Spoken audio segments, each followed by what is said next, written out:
Hi, I'm Jim Riley, and welcome to Mid-Hudson Cable Vision's Salute to Vets.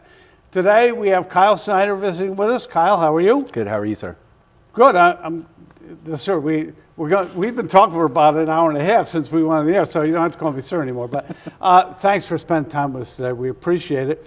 Now, we know we're going to talk about veteran stuff and your experience in the military and in the war footing, but let's get to know you a little bit first. You're from Hudson originally? Originally from Hudson, graduated in Hudson in 1987. Okay. Mm-hmm. And then you decided to go out into the larger world and you chose the military to get started. And what was that choice? I did. 2 weeks after graduating, I went to the Navy, served in the Navy for 10 years through Desert Storm, and got out after Desert Storm and tried to give civilian life a chance, and found that I wasn't quite as successful in civilian life, so decided to go back to the military. You found out something that worked for you, and That's you kind right. of gravitated back towards that. Now, in the Navy, your job was what? Radioman, and which is basically communications. Right, and you were on a ship. Yeah, I was on a couple different ships, and I was also stationed in Groton, Connecticut at the sub base over there. Okay, all right, the big submarine base in Groton, Right. Connecticut.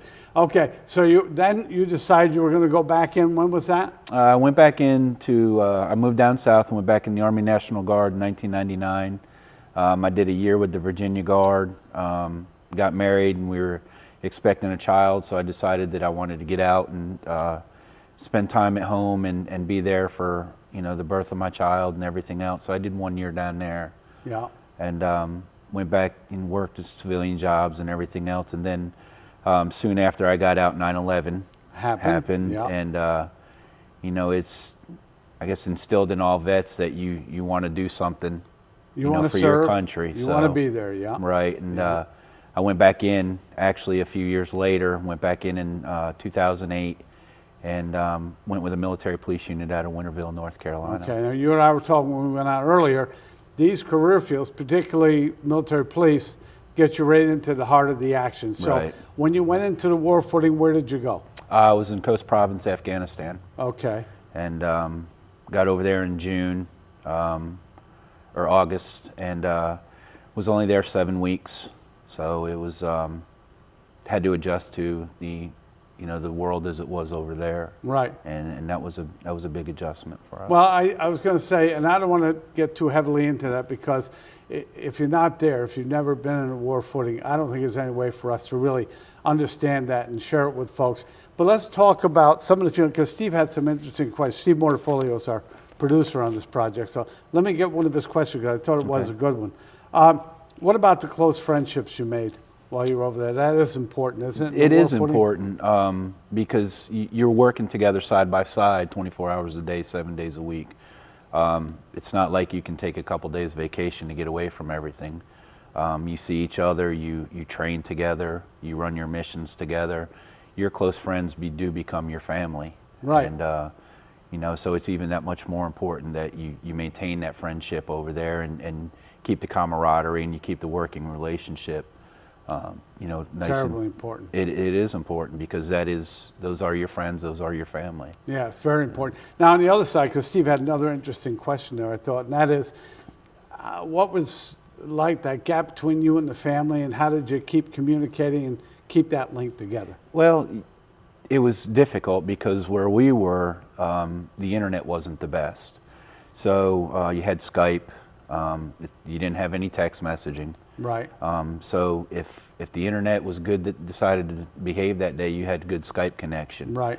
With an 8.5 hour time difference, though, it was kind of hard to keep up with family. How do you get everybody on the same time where you can really communicate? Basically, 2 or 3 o'clock in the morning, I would get up and Skype, or if there was something going on, because at that time over there, you had your best signal. Not everybody's on it. It's they're asleep. Right. So you were able to communicate a little bit better. Right, and that's the way to keep connected at home. Right.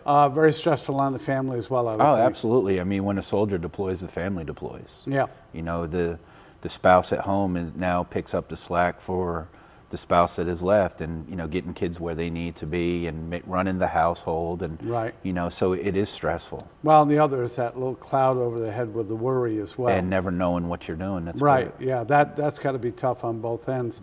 How does somebody do that? It must have been very, very difficult. You have for to be strong-willed. I mean, you know, there's only so much that I could tell my wife when I was over there. Right. She didn't know exactly where I was, but you know, there's only so much you can tell them, and then that we know what we're doing every day, but they don't. So Right. it's a lot harder on them. So for out running missions, you know, there is no communication. The only thing she knows is that I'm working. Right. And it's difficult. You have to, reassurance is a big thing because, you know, they ask questions and there's only so much you can tell them. And, Right. you know, so it was tough. Well, I imagine the other part is you don't want to tell them too much. Yeah, either. you don't because, you know, even everything over there is tapped. And when you're on the internet, you're on their internet. So Right. it's easily, Yeah. I'm sure, to get into. Yeah, and the thing that, from somebody who hasn't had that experience, it's in some ways you have to protect them as well because yeah. the worries, raising their stress level at home isn't going to help them very much either. Right. Yeah. Now we did say that you had a bad experience and you had a challenge physically, and that's kind of where you are today. So give us the history of that event and things that have happened since then. October 1st, we had a mission with the AUPs, who's the Afghan Uniformed Police, and they wanted to do a joint patrol, and so we did a joint patrol, and we were dismounted, which means I had 8 guys out of trucks, and we were patrolling through the city, and there were 16 AUP officers, and we patrolled down into the market area, which in Coast is one of the smallest provinces, but it has the most population of over 130,000 people. Right. Right. So if you can imagine 130,000 people down at the boat launch, Yeah. basically, Yeah, at the market. crammed in there. Yeah. So we patrolled through the city, and we were there just to provide security for the AUPs. And we set up our perimeters and everything, and the AUP commander was getting ready to do a search. And one of my soldiers came over and talked to me, and I had noticed there was a guy down there that just looked like he didn't fit. So I questioned Right. the situation, and they told me that he was also part of the AUP, Afghan Uniformed Police, but he didn't have a weapon on, and his dress just didn't click. So I was keeping an eye on him, and in the city, the streets over there have monuments in them, in the roads, and I looked at my watch, and it was 8:30 in the morning, and I lost track of him for just a second. He came around, and apparently there was a confrontation, and he was a suicide bomber. Right. And the next thing I know, it's this loud explosion, and you know, from there it was just chaos. Yeah. Absolute chaos. Both my legs were blown out, broken. My left leg, femur, the fib, the tib, patella, my kneecap, everything is just, at one point they thought they would have to take my leg. Right. And I fell on top of one of my soldiers at that time, who I didn't know had already passed. And I remember closing my eyes, and my father passed away a few years ago, and he kept telling me, keep talking. Right. Keep talking. You know, I could see him in his vision. He said, keep talking. So I did, and I could hear the screams, you know, the women and everything else. And so I was able to start moving, trying to crawl back to my truck. And that's when they grabbed me and started performing, trying to get my leg to, you know, to stop bleeding as Right. bad as it was. Mm-hmm. And in that, I lost 3 soldiers. Yeah, tragic stuff. And that's, I think, for people like us at home who don't have those experiences, that's an awfully big challenge for the rest of your life to deal with those losses. How do you cope? It's hard because each of them had their own significant story in a way. One of them had just been there 9 days and had a 4-month-old baby. So he left behind his wife and his Yeah. baby, and the other 2 had just gotten married before we left. So they really hadn't even started their lives with their Yeah. spouses. And it's tough because I was close to all 3 of them. Yeah. And you know, as a leader, you wonder what you could have done differently. But in this case, there really wasn't anything. No. But I do keep in contact with one of the families, the soldier that had the baby. Yeah. And I go down and see his wife, and then the other 2 are every once in a while. Yeah. But it's, everybody grieves differently. Yes. So for us, keeping in contact with her has helped her, and it's also helped me. And just a few weeks ago, my unit returned from Afghanistan, and I think that was one of the biggest reliefs that I had, was seeing them get off the plane and knowing that they're okay. I don't have to worry about it anymore, Right. Because those were still my people. With your sense of responsibility in that environment, just because you're out of there doesn't mean that your worries don't still stay there. Hold on just a second, because we're going to take a break and come back, because I want to follow up on the process of the recovery that you've experienced since then. We're going to be back with Kyle Snyder. I was thrilled I remembered your name, because they put us in the seat. We've been running pretty helter-skelter here. We'll be back in just a few seconds after a few messages. We want to continue with Kyle's story. I remember the moment clearly, I'll never forget that moment. as long as I live. I realized at that moment, when we first saw the damage, these people really needed us. And I was going to make a difference, right here in my community. Together with local responders, we cleared trees and collapsed walls. We had to get to the family trapped beneath. As a citizen soldier, I made a difference. Be there for your community at NationalGuard.com. Looking to spice up your table? Mid-Hudson Cable invites you to travel with us and meet the chef. Join host Jim Riley as he gives you an intimate look at some of the area's best eateries, from the burger joint down the street to a 4-star restaurant. Meet the people behind the scenes who prepare some of the best dishes in the area. Thursday and Sunday at 8 p.m., Saturday at 11 and 8 p.m., with a new episode each month, only on Channel 11. Meet the Chef, available exclusively on Mid-Hudson Cable. For over 50 years, John A. Alvarez & Sons has been bringing superior manufactured homes to the Hudson Valley and surrounding areas.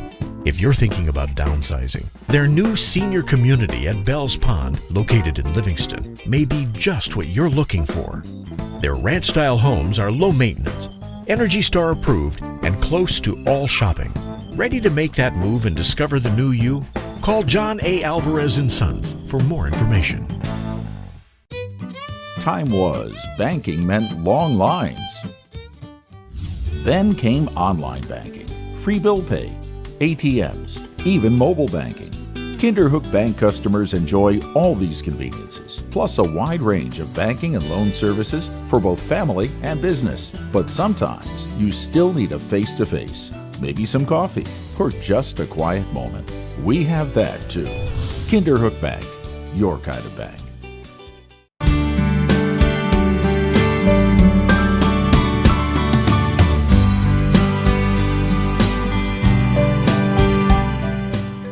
Welcome back again.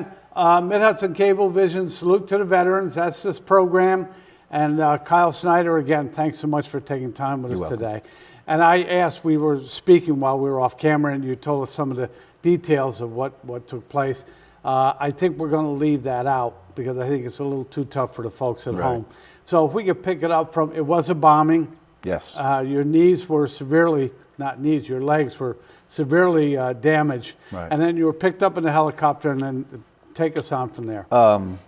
They took us off the battlefield site, took us up, and luckily for us, our cop is what they called it, was right at the top of the hill, so we were very close. Got me up to the landing zone, and at that time, just a few minutes later, the helicopters came in, took me off to Salerno, which we got in there and casual treatment center. They assessed the injuries, and basically that was just sort of like a quick stop for trying to stop things and slow them down. And then they moved me over to Bagram, the hospital in Bagram, and I was there just for a day. And there's a big air base there. Right, Bagram Airfield. Yeah. And again, this is the work they did there was triage, kind of getting you ready to find out what they had to do. Right. Okay. Well, it was just, a lot of Band-Aids and things like that, and trying to keep everything stable till they could get me to Germany. Right. Where then they would assess the injuries and do the surgeries that they needed to do. And the concern was losing one or both of your legs? The concern was losing the left leg. The left leg was more severe. I still have a lot of pieces of shrapnel in my leg. Right. The right leg was broken also. I had a couple minor surgeries on that to get it repaired, but the concern was definitely the left leg. Right. So then you're into Germany and you did that. Now there's an ongoing process of recovery. You're still in the military. Correct. You're still active. Now, how many years now do we have total going on? 15. Because we want to get to 20. Right. It looks like we're going to get there? I'm hoping we're going to get there. Okay, good. So, so when you get back to the States, they eventually got you to Walter Reed, which is where you're at now. Right. Okay. So where are we at now in the process? I just had surgery to repair my Achilles because during the time that my leg was immobile, my foot dropped. So I couldn't get my foot back to where I needed to walk. Right. And so once I started therapy on my leg and was able to start moving them, then we had to correct the foot issue so that I could, was able to use that. So I just had that done 4 weeks ago, and then I probably have at least one more surgery left for my leg, and that'll be my 10th surgery. Right. Throughout this process. Now, how do you keep your spirits up in that? Because we were talking off camera, people have different health issues and surgeries and things. Fortunately for most people, they have one, if they're lucky, and they're done. You're going through multiples. How do you deal with that? I just, I have a great support system, and my wife has been there. I came back into the States. We got hit on October 1st. October 5th, I flew back in. Right. And my wife was there waiting on me, and she's been by my side every day since then. And she has actually, she's had to quit her job and take care. She was my nurse at home. Right. And she's my nurse up at Walter Reed. And, I just support and the drive. And then where I am, I look at some of the guys that are there and women that are there, and I'm fortunate because they don't have their limbs. Right. And so they're an inspiration to me. Right. And so you keep positive. You just know that things will get better, and they have gotten better. Yeah, back in October, November, I was I wasn't feeling this way because I just, you just didn't know how bad it was going to be. Right. And at that point, you're still not out of the woods, and you're not really out of the woods until, you're up walking and you're not having any setbacks. Well, one of the things that was interesting you mentioned about having trouble with the Achilles heel in your foot is that when you're inactive due to a situation like this, other issues come up and other complications. So you've wrestled with that as well. Right, and that was one of them is because, I couldn't move my legs for almost 16 weeks. Yeah. And so at that time, the foot dropped and everything tightened up. And then with the shrapnel I have in my leg, it has bound a lot of muscle and tissue. So, and that's another thing that I battle today is some days it's better than others, but you got to keep fighting. You got to keep going forward. You're going to feel that all the time. Speaking of your wife, who's made heroic efforts on your behalf, and of course that's what a great wife does, how does she keep her spirits up? We keep each other going. Yeah, I think so, yeah. There's been times that I just wanted to give up, and, we were talking last night, I remember when I got home, I didn't want to get out of bed. I just felt like, just leave me alone, and she pushed me, and as mad as I got, she got me up out of bed and, got me out to the couch and got me using the walker and things like that because I had to. Without her, I wouldn't have done this. No. So, but it's been tough for her. But she's strong. She's and she's been through it now, and she knows what being a military spouse is all about now, unfortunately. I think the other part is, and it's kind of there's always like some kind of silver lining with the cloud, is when she sees you improve. It must be very rewarding for her. It is rewarding for her because that's also a testament of what she's done for me. Yeah. We've been through this together. I haven't gone through this on my own. Yeah. She's been through it with me, and our kids have been through it. We have to take time away from the kids because I have to, get my treatment, and it's not easy. And when you live, 5 hours away from your kids, you want to be home all the time with them. Yeah. But we know that I have to get better, and Walter Reed has given me that chance to go up there, and they've got a great team of doctors that I've got and clinical physicians and everything else. And there's no better place in the country right now. And so we understand that that's where I need to be to get better so that I can get home and we can pick up our everyday Basically, lives. this is what your job is right now, to get better. Yes. Now, having said that, I think one of the things that it just came to mind as you're talking about your wife motivating you and getting you out of bed, depression's a very real thing, huh? Yeah, it is, because, you know, when I first came home, I literally cried myself to sleep every night. You know, I lost 3 soldiers, I lost 3 friends. Yeah. You know, 3 spouses lost their spouse. You know, a child lost his father, and so on and so forth. And those were close friends of mine. Right. So yeah, depression does set in. And when my unit came home, you know, I just felt like, you know, they came home that day too. Yes. And so in spirit, you know, everybody's home, and I think it's helped a lot of people. And, you know, you get rewards and you get Purple Hearts and things like that, but I'm one of those that looks at the Purple Heart in the other way.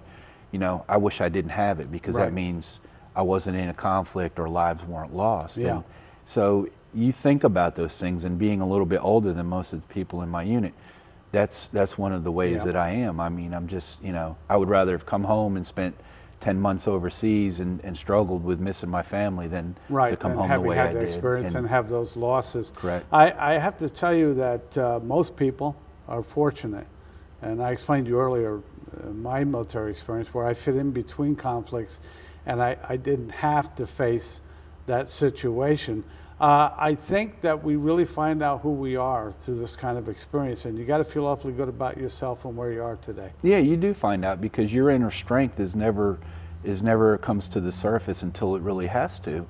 You know, when I left the hospital in North Carolina and they told me I could go home for the first time, I jumped at the chance, but, you know, I couldn't walk in a walker. Yeah. And, you know, and that was the only thing that I could use. There was no way I could use crutches, and you know, so I left in a wheelchair and got home, and I decided, you know, I've got to teach myself. And so you teach yourself how to do things, and everything that I've done, like I said, has been because my wife has pushed me, and it's because my drive is, you know, to get better, this is what you have to do. And home is the best place to heal. I truly believe that. But I do have to agree with that. I think almost anybody who's had a negative experience like this knows that the minute you get out of that confined environment where you're sick or injured and you get home, you start feeling more positive and more capable of going through the recovery. So first of all, thank you so much for sharing with us your personal experience. But let's broaden it out and go from your experience to something you're terribly committed to and interested in. That's a Wounded Warrior Project. Give us an overview of that, if you would. When I got up to Walter Reed, I wasn't ready for what I was getting, you know, what I saw. You have people that are raising families that don't have any legs, or maybe are missing both arms or one arm. And the Wounded Warrior Project does so many things for families like that, and for the wounded warriors, such as myself, you know, and to make life easier, and to make adapting back to life easier. You know, send them on trips, and being able to do what they call competitive rehabilitation sports, and teaching somebody who has no legs to ski again, something that maybe they loved, and that's what the Wounded Warrior Project does. But, you know, without them, a lot of the things that we're afforded to, we wouldn't have. So it's tough. I've had some friends that came down from here, and you know, I think it opened their eyes to see exactly what we go through every day.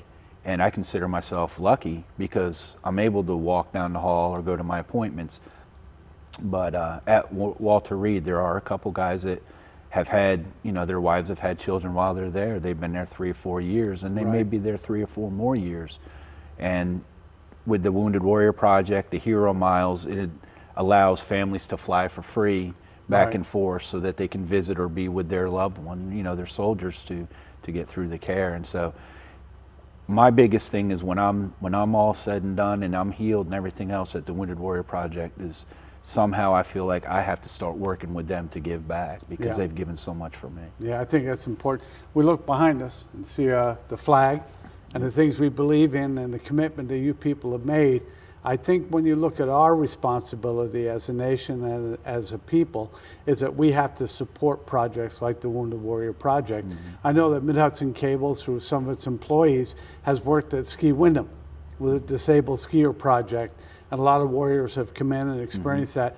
the joy on their faces Yeah. is just remarkable because they can participate again. Yeah. Somebody cared enough to help them construct an environment which they can be successful and participate fully in life. So Absolutely. I can see why you're committed to that. Yeah, it's giving them another chance. It's giving them hope. You know, we've got a lot of strong-willed people down there, and that's what they need. They need somebody to say, hey, you know, you can do it.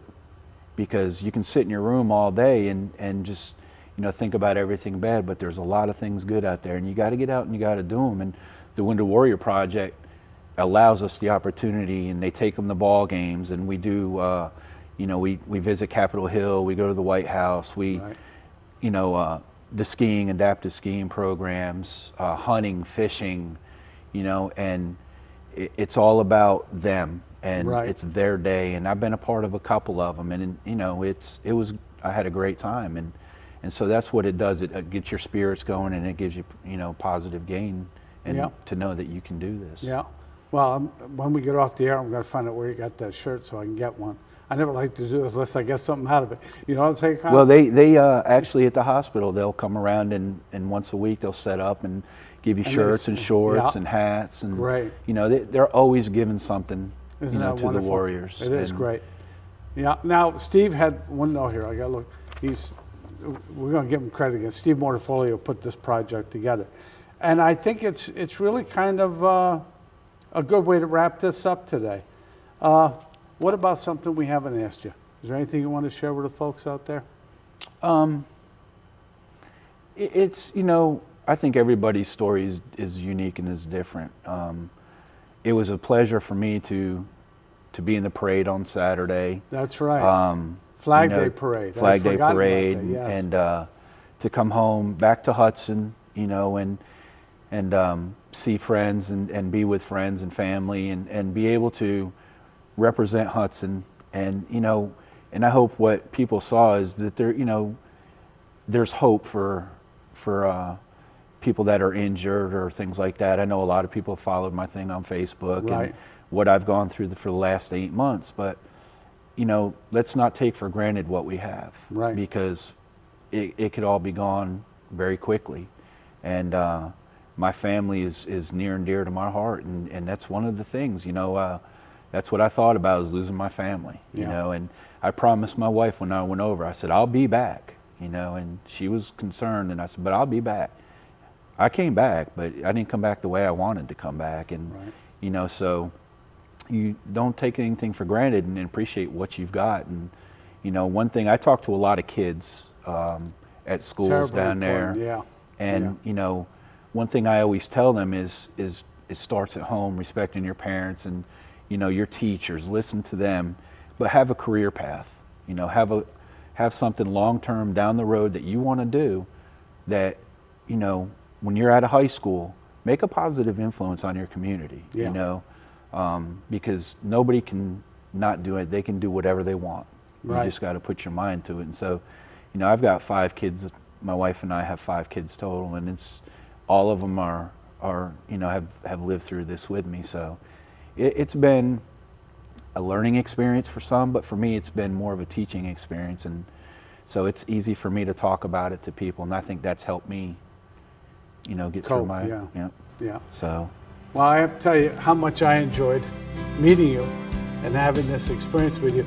I also want to say on behalf of all the folks out there how much we appreciate your service, commitment, and what you've given to this country. We greatly admire you and your fellows. thank you. Thank you. And we look forward to seeing you again on Salute to the Veterans, very special program developed by Mid-Hudson Cablevision, and we're pleased to bring it to you. Thanks, Kyle. Yeah, Keith.